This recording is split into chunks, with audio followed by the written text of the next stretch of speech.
So these are patterns that you can utilize to be able to under isolate and understand problems that are occurring that are basically attacks, right? So the first thing you want to identify is the entry point. Just like anything else, you have to open the door to allow these spiritual parasites to attack. So you want to always look at your emotional states, your thought patterns, social influences, physical exhaustion, and spiritual neglect. Okay. Those are all entry points.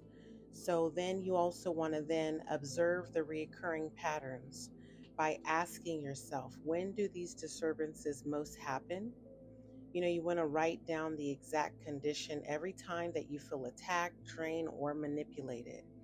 The timing of the day, the week, year, whatever that may look like, the location of where you were, maybe your mental state. Were you stressed, lonely? Were you angry?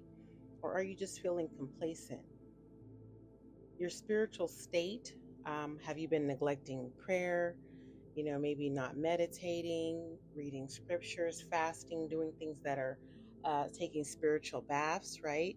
Doing things that are going to help your spiritual health. The company, who you are around. Or were you isolated? Or are you noticing patterns that every time you skip a prayer for a couple of days, then you have intrusive dreams or arguments, or that you may feel hopeless? So, just kind of identifying those things. Then you want to look for triggers. Okay, look for triggers.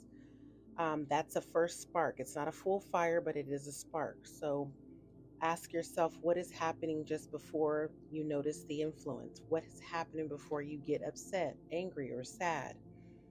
Think of the image. Like, how did everything look to you? Be very observant. Take note of that. Um, was the place you visited has past trauma there? Were you doing sinful behaviors? Were you around people that normalize destructive choices? Um, are you having any bitterness or resentment that is going unchecked? So, those are things you want to do to track your triggers, and you can learn to avoid those things, and you can kind of neutralize them, right? So, you want to test the entry points.